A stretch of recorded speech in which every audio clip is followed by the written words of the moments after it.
Et bonjour à tous, on se retrouve aujourd'hui pour une nouvelle vidéo d'analyse fondamentale, mais tout d'abord je tiens à vous remercier car nous sommes aujourd'hui 532 sur cette chaîne, et donc du coup j'espère qu'on pourra partager tous ensemble nos connaissances et que je pourrai vous apporter le maximum de valeur. Cette analyse fondamentale pour aujourd'hui, elle va se faire sur le secteur des produits électriques, on va voir pourquoi c'est ce secteur qui a été choisi.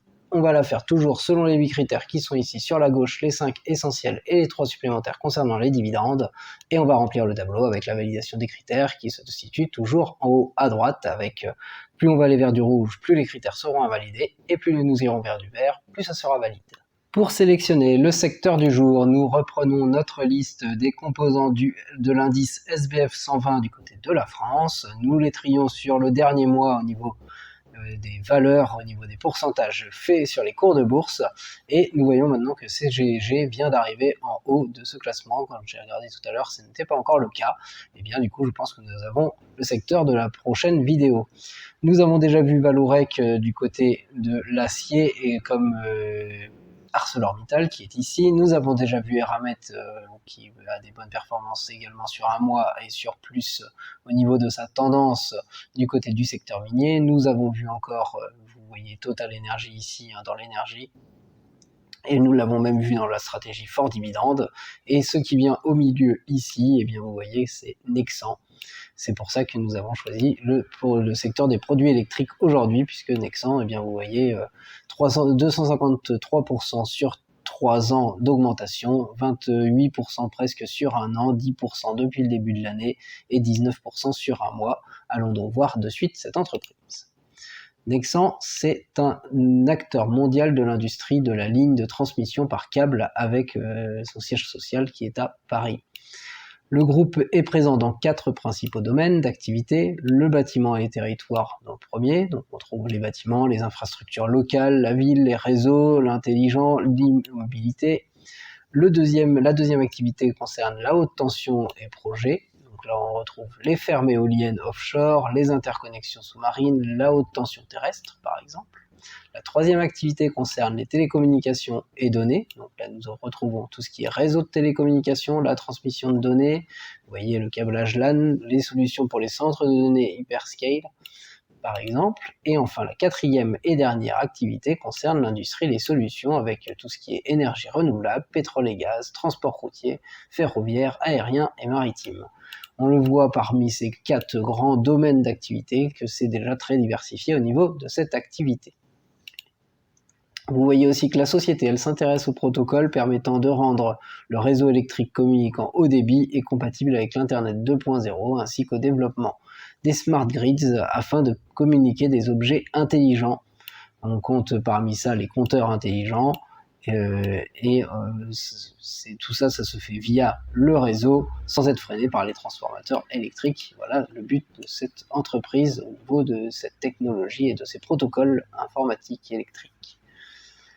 Au niveau de sa création, eh bien, ça date de l'année 2000, donc ça fait une vingtaine d'années que cette société existe. Et au niveau des effectifs, vous voyez en 2020, ils étaient bientôt 26 000 personnes dans cette société. Vous voyez néanmoins que la société, son histoire date d'il y a beaucoup plus longtemps. On voit 1897 ici, et vous voyez effectivement, c'est confirmé par d'autres sites avec le groupe qui donne vie à l'énergie en fournissant à ses clients des technologies de câbles avancées pour la transmission d'énergie et de données depuis plus de 120 ans. C'est donc un grand groupe bien diversifié et qui existe depuis bien longtemps. Ces personnes qui sont... Les 25 000 personnes qui sont employées par le groupe, ça se passe dans 42 pays avec des activités commerciales dans le monde entier. Et donc du coup, vous pouvez voir qu'en plus des différents domaines, tout cela est bien réparti dans le monde entier comme c'est indiqué ici. Et donc nous pouvons mettre du vert côté business. Vous pouvez aller sur leur site, bien sûr, pour aller revoir tous leurs différents projets avec toutes leurs applications ici qui sont indiquées. La capitalisation boursière, notre deuxième critère pour Nexans, eh bien, elle s'élève à 4,12 milliards d'euros. C'est donc une grosse capitalisation boursière du SBF 120. C'est donc du vert, pas de souci de ce côté-là. Le résultat net en jaune sur le graphique ci-dessus. Alors on voit déjà en 2019 qu'il y avait du négatif. On part de 2017 où c'est dans le positif à 125 millions pour arriver à 164 millions en 2021. et bien du coup ça se voit tout de suite et ça se voit encore plus à l'œil nu sur le chiffre d'affaires en vert. C'est globalement croissant, mais pas strictement croissant puisqu'on fait un passage notamment par du négatif, et donc du coup nous pouvons mettre ce critère en vert clair. Pour la suite des événements, eh bien c'est encore plus positif, ce vert clair pourrait effectivement continuer au moins sur du vert clair, peut-être que ça passera en vert, mais normalement ça devrait au moins continuer en vert clair et avoir une tendance des résultats plutôt croissante pour cette société. Le cours de bourse, eh bien lui il est très haussier, il apparaît en vert, et presque complètement haussier, mis à part les premières années, jusqu'à mi-2019. 91,59% de hausse sur 5 ans, c'est donc vraiment très haussier, et ça va être encore pire encore plus en tout cas sur 3 ans, puisque vous voyez 252,32% de hausse sur 3 ans. C'est donc un critère complètement en vert, ce sont des fortes hausses bien au-delà des 5%. Le PER, le ratio cours sur bénéfice, il s'élève à 25,78. Il se situe donc dans la zone qui va de 25 à 35, c'est la zone que nous mettons en orange, excusez-moi, mais il est tout proche de la zone en jaune, puisqu'il est dans ce bas de cette zone orange au niveau de la cherté, donc, globalement bien valorisé quand même, relativement cher, mais tout cela peut s'expliquer par les résultats, comme je vous l'ai dit, qui s'annoncent encore croissants pour les années à venir. Passons côté dividende et l'évolution du dividende, alors très chaotique cette évolution du dividende, on le voit ici avec plusieurs coupures. Nous regardons les 5 dernières années, et donc sur les 5 dernières années avec ce dividende qui s'envole en 2022, et bien nous partons de 2018 avec 0,70 € par action pour aller vers du 1,20 € par action, et donc globalement c'est croissant, même si vous voyez tout d'abord une décroissance de 2018 à 2020 pour remonter de 2020 à 2022, tout cela suit parfaitement les résultats nets que nous avons vus avant du vert clair pour ce critère. Le rendement, il est affiché ici, ce rendement du dividende. Il s'affiche actuellement avec le cours de bourse actuel, le prix de l'action actuelle, à 1,27%. C'est notre zone moyenne, un dividende intéressant qui se situe entre 1 et 2%, la zone que nous mettons en jaune. Et avec ce dividende moyen, eh bien vous voyez là le ratio de distribution, la distribution sur le résultat net. Alors le 5%, ça n'a pas changé grand-chose, mais c'est 0% ici. En 2020, nous avons vu que le dividende a été coupé complètement. Et du coup, ce que nous pouvons voir, c'est que nous avons du vert en 2017, en 2021, puisque avec des choses qui sont des ratios de distribution qui sont très faibles, même 0% en 2020. Et par contre, en 2019, où la société était en perte, elle n'a pas hésité à quand même verser un dividende. Et en 2018, là où elle a fait très peu de bénéfices, 14 millions de bénéfices seulement, elle a aussi versé son dividende, donc du coup elle n'hésite pas à vraiment osciller comme nous l'avons vu entre des dividendes quand même si les années sont pas forcément génialissimes, et des coupures de dividendes même pendant plusieurs années s'il le faut. Tout cela, c'est assez moyen, ça semble relativement bien géré, mais c'est assez mitigé avec ces distributions, même quand les années sont pas terribles, même si pour les résultats à venir, les estimations vont vers des années qui vont mieux, et bien du coup, nous pouvons mettre du jaune. Maintenant que le secteur des produits électriques est décidé, repartons sur la carte thermique des marchés boursiers pour le stock 600, les actions européennes.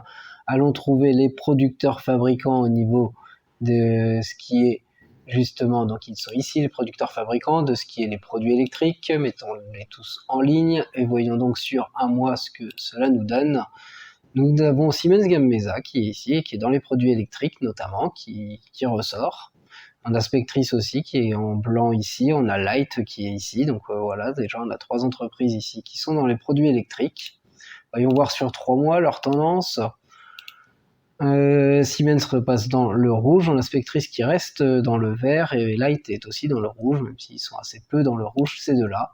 Et sur 6 mois, pour voir la plus grande tendance, et bien là malheureusement nous avons tout qui passe au rouge. Vous voyez Light ici, vous voyez Spectris c'est encore pire, et vous voyez Siemens Gamesa où c'est encore pire.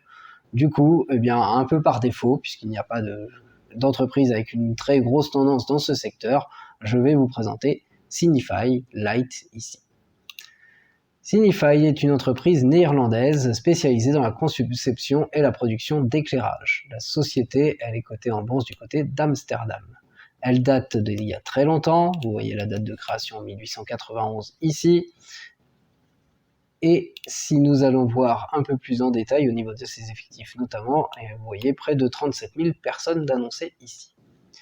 Ce leader mondial d'éclairage pour les professionnels et les consommateurs, de l'éclairage pour Internet des objets. Ces produits Philips, les systèmes d'éclairage connectés, Interact et les services basés sur les données apportent une valeur commerciale et transforment la vie dans les maisons, les bâtiments et les espaces publics. Ça fait très commercial comme phrase, mais en tout cas, vous voyez de quoi il en retourne. Ces employés sont présents dans 74 pays, donc le groupe est bien diversifié en plus des différentes activités que l'on voit ici. Et il exploite ce groupe, alors c'est tout le chiffre d'affaires, puisque c'est ça qui nous intéresse particulièrement. Il se répartit comme suit: les luminaires et systèmes d'éclairage pour les professionnels, vous voyez que c'est plus de la moitié du marché. C'est destiné au secteur public, aux bureaux et à l'industrie, ainsi qu'au commerce de détail et à l'hôtellerie. Le deuxième grand domaine, on va dire, de ce chiffre d'affaires, sont les lampes LED, les luminaires domestiques fonctionnels et éclairage domestique connecté. Tout ce qui est connecté ici, avec plus d'un tiers quand même du chiffre d'affaires.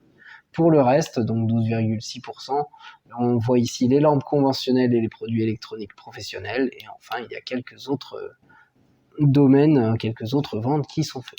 Au niveau du chiffre d'affaires, on voit que c'est bien réparti. Nous oublions un peu tout le commercial ici, c'était juste pour vous présenter quand même les choses. Nous avons vu la date de création de la société qui date d'il y a longtemps, et nous voyons ici qu'elle est présente dans 74 pays. Tout cela, la met du vert côté business. Bien sûr, pour aller voir les offres de Signify, vous avez tout leur site internet avec tout leur éclairage du futur, professionnel, particulier, et toutes leurs marques ici. La capitalisation boursière, elle s'élève à 4,82 milliards d'euros pour cette société, du stock 600 cette fois-ci, et c'est donc une grosse société européenne, et donc du vert côté business. Au niveau du résultat net, vous le voyez ici en jaune sur le graphique, et là ça se voit à l'œil nu, et bien c'est globalement croissant. Ce n'est pas complètement croissant, puisque vous allez voir, nous passons à 294 millions en 2017, à 263 millions en 2018, 262 en 2019, donc là il y a une petite baisse jusqu'en 2019, avant de repartir à la hausse, 325 millions et 397 millions. Et les estimations pour les années à venir, eh bien, c'est que cette tendance, elle va continuer à la hausse, elle va continuer à être bonne, et donc du coup, là nous allons mettre du vert clair pour cette tendance globalement haussière, mais pas complètement haussière, et nous devrions rester dans cette tendance au moins vert clair, voire passer en vert, sans aucun souci, et donc c'est une bonne tendance à ce niveau-là. Le cours de bourse, bien lui, le cours de bourse, vous voyez la tendance, il s'affiche en vert ce cours de bourse, mais il a des grandes corrections, il a certes des grosses phases d'accélération ici, comme à pandémie, on voit ici près de 200% d'accélération, mais après sinon ça fait des phases de correction qui peuvent être parfois un peu durables. Et tout cela nous fait du vert certes, mais très peu haussier, avec 4,37% de hausse sur 5 ans. Sur 3 ans, ça va être un peu mieux, puisque là nous nous retrouvons plus en bas, 52,03% de hausse sur 3 ans. Donc sur 3 ans, c'est une forte hausse, mais sur 5 ans, c'est une très faible hausse. Nous allons donc mettre ce critère en vert clair, car cette faible hausse, elle est bien inférieure à 5% par an sur les 5 ans. Le PER, le ratio cours sur bénéfice, il s'affiche ici à 11,59. Il se situe donc dans la zone qui va de 10 à 17, c'est notre indice de cherté, notre zone de cherté qui est peu chère, très, très intéressante, et que nous mettons cette zone en vert clair. Passons côté dividendes, et l'évolution des dividendes, vous les voyez ici, alors ça part que de 2017, donc nous avons les 6 dernières années seulement. Alors c'est un peu chaotique puisqu'il y a 2020 où vous voyez que le dividende a été coupé, et en plus en 2022 ça diminue par rapport à 2021. 2021 était très fort, peut-être un rattrapage de 2020, mais du coup il redescend un peu en 2022 ce dividende. Mais globalement nous partons en 2018 d'un dividende de 1,25 € par action pour arriver à un dividende de 1,45 € par action en 2022. Certes avec l'inflation il vaut moins et se rapproche vachement du dividende de 2018, c'est quand même à noter, mais ça reste quand même globalement croissant, mais pas strictement croissant. Et donc c'est un critère que nous mettons en vert clair. Le rendement de ce dividende, il est affiché ici à 3,86%. C'est un rendement qui est très élevé puisqu'il se situe au-delà des 3%, même plutôt proche des 4% avec le prix actuel de l'action. Et donc c'est un critère que nous mettons en vert, il n'y a pas à discuter là-dessus. Allons voir la santé financière de l'entreprise, le ratio de distribution que vous voyez ici. Ce ratio de distribution, eh bien, il est à noter que donc il y a l'année 2020 qui a été coupée, les 3 premières années de versement de dividendes, eh bien, vous voyez qu'on est à chaque fois dans les zones entre 53 et 59%, donc inférieur à 60%. Donc tout ça, c'est du vert. Avec le 2020, c'est du vert. Et par contre, il y a eu 2021 où le dividende a été un petit peu fort, comme je vous l'ai dit, peut-être un rattrapage de 2020 qui a été fait avec le non-versement du dividende, et donc là nous montons quand même à 88% du ratio de distribution, et ça c'est notre zone en orange. Du coup, c'est pas un gros bémol cette zone en orange, mais c'est un bémol quand même, et donc nous allons mettre ce critère en vert clair, même si avec les résultats qui devraient augmenter, ce dividende on a vu qu'il se réduisait, qui va peut-être revenir un peu plus normal à partir de 2022, et sans rattrapage, eh bien nous devrions davantage être dans ces zones inférieures à 60%, et donc revenir vers du vert.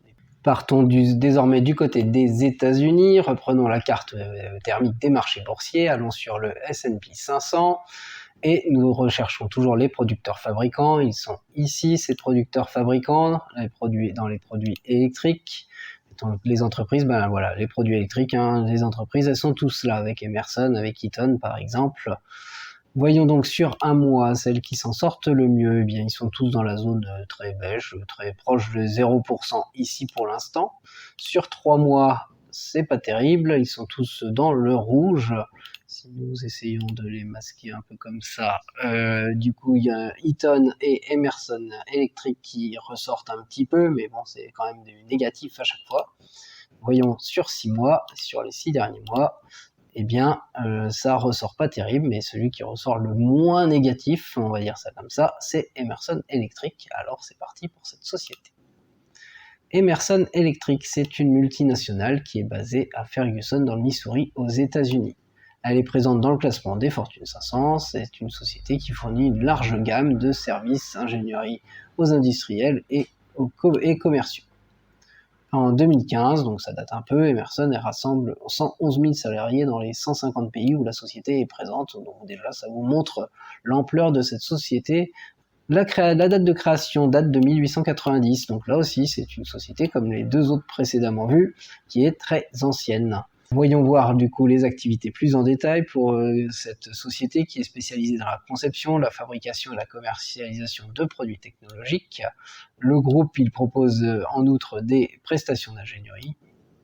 Et au niveau de la répartition du chiffre d'affaires par famille de produits, nous trouvons tout d'abord la famille de produits de gestion et d'optimisation des procédés pour près de 2/3 de son activité. Là-dedans, il y a les instruments de mesure et d'analyse, les vannes de contrôle, les régulateurs, systèmes de contrôle et logiciels d'automatisation et d'optimisation. Pour un peu plus d'un quart, nous retrouvons la famille de produits génie climatique, avec les produits de chauffage, de ventilation, de climatisation, de réfrigération, donc tout ce qui est compresseur, thermostat, valve et ainsi de suite. Tout cela pour les applications résidentielles, industrielles et commerciales. Donc, au final, c'est même très diversifié au niveau des clients. La troisième famille de produits, il s'agit des systèmes d'alimentation, de climatisation, de connectivité, pour 10% environ. Nous retrouvons tout ce qui est onduleurs, armoires de climatisation et de précision, DB. Tout cela sont destinés à des équipements informatiques, médicaux, industriels et de télécommunications. Donc en plus des 3 grandes familles que nous voyons ici, au niveau des familles de produits du chiffre d'affaires, nous voyons à chaque fois les destinataires, les clients qui sont vraiment différents au niveau de leur secteur, du type de client, et tout cela vient s'ajouter avec tout les groupes qui présentent 170 sites de production dans le monde, dans 150 pays comme nous l'avons vu. Au niveau de la répartition géographique, si nous pouvons être plus précis, eh bien, il y a la moitié qui sont du côté des Amériques plutôt, pas des États-Unis. L'Asie, Moyen-Orient, Afrique représente 29% et l'Europe un peu moins de 20%. Tout cela en fait une très grosse société pour Emerson Electric Company, et donc du coup, nous pouvons mettre du vert pour cette société. bien sûr, vous pouvez aller sur le site voir davantage de choses sur toute cette compagnie avec toutes les régions où ils sont implantés. La capitalisation boursière, elle s'élève ici à 54,39 milliards de dollars. Nous sommes du côté des États-Unis, c'est une énorme capitalisation boursière du S&P 500. Les capitalisations boursières ont tendance à être beaucoup plus grosses du côté des États-Unis, et c'est donc du vert pour ce critère. Le résultat net, vous le voyez ici sur le graphique, et bien là, c'est pas forcément la tendance haussière ne se voit pas forcément à l'œil nu. Et cela s'explique puisque c'est pas vraiment haussier. Vous voyez qu'en 2019, nous étions à 2,31 milliards d'euros de chiffre d'affaires, de résultat net, et nous passons à 2,30 milliards. Alors c'est en baisse, c'est pas fortement en baisse, mais c'est en baisse quand même, et c'est à noter. En 2020, c'était bien plus baissier, et par contre, ça a augmenté dans les premières années, entre 2017 et 2019. Cette tendance, du coup, eh bien, elle est assez neutre puisque nous sommes en hausse sur 5 ans mais en baisse sur 3 ans. Et donc nous allons mettre du jaune pour cette tendance assez neutre. Néanmoins, ce jaune, vous le voyez, hein, c'est pas comme si ça avait rebaissé fortement entre 2019 et 2021. Non, c'est juste resté très stable. Mais du coup, nous sommes dans cette zone neutre, même si nous sommes en bas de cette zone neutre, et avec les résultats à venir, les estimations en tout cas à venir, eh bien très probablement que cette zone neutre devrait disparaître pour faire réapparaître la zone plutôt en vert clair, un peu plus de croissance tout de même. Et donc du coup, ce critère est en jaune. Le cours de bourse, eh bien lui, il n'est pas en jaune, il est haussier, ça se voit à l'œil nu puisqu'il est en vert et globalement il est une belle tendance haussière. 50,77% de performance sur les 5 dernières années, c'est donc fortement en hausse, et sur 3 ans, eh bien ça ne devrait pas beaucoup changer, puisque là nous allons nous retrouver un peu dans le bas. Nous avons 43,73% de hausse sur les 3 dernières années. À chaque fois, ce sont des hausses bien au-delà des 5% par an, et donc du coup, nous pouvons mettre du vert complet pour ce critère. Le PER, le ratio cours sur bénéfice, est affiché ici à 19,13. Il se situe donc dans la zone qui va de 17 à 25, c'est là aussi notre zone moyenne, et du coup c'est la zone que nous mettons en jaune pour ce critère. Passons côté dividende, et côté dividende, vous voyez l'augmentation de ce dividende, et bien ce dividende il n'arrête pas d'augmenter. Voilà, tout simplement, c'est une dividende aristocrate comme on les appelle, puisque ça fait plus de 25 ans que cette société verse des dividendes en augmentation, ça fait même depuis 1980, que vous voyez ici, et il est à noter que même avec les splits d'actions de 3 pour 1 ou de 2 pour 1, même après cela, le dividende augmentait encore alors qu'une ancienne action était devenue 2 actions ici.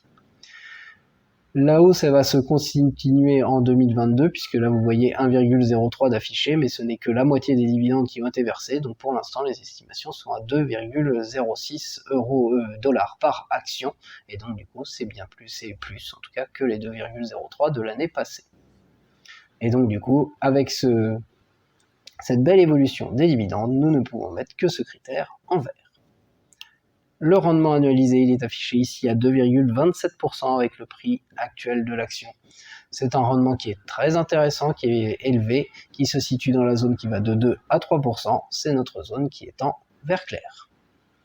Et associé à ce rendement en vert clair, le ratio de distribution, la distribution sur le résultat net, eh bien vous voyez qu'il y a peu d'années où il y a des fautes entre guillemets, puisque vous voyez que 2021, 2019 et 2018 sont en dessous des 60%, dans la zone entre 50 et 60%, c'est notre zone en vert. 2020, même comme ça a été une année un peu plus difficile, eh bien vous voyez que c'est quand même un peu plus élevé au niveau du ratio de distribution. Mais c'est rien de catastrophique, c'est notre zone en vert clair, et par contre il faut revenir à 2017 où effectivement là les chiffres, le résultat net était vraiment plus baissier avant, et que par contre le dividende avait déjà augmenté pas mal pour revenir à un ratio de distribution qui nous retrouvons dans notre zone orange. Donc du coup nous avons 3 verts, un vert clair et un orange, et bien tout cela va davantage vers notre zone en vert clair. Voici donc le bilan pour les 3 entreprises du jour, les 3 actions du jour dans le secteur des produits électriques. Et tout d'abord, nous commençons à gauche par notre société française Nexans. où vous voyez un bilan plutôt positif, puisque parmi les 5 critères essentiels, seul le PER est dans la zone orange, et en plus il est à noter qu'il est en bas de cette zone orange, tout proche de cette zone jaune. Mais avec l'augmentation du prix de l'action, effectivement, l'action est plutôt bien valorisée, et ça peut s'expliquer notamment par les résultats à venir qui normalement devraient continuer un peu à la hausse.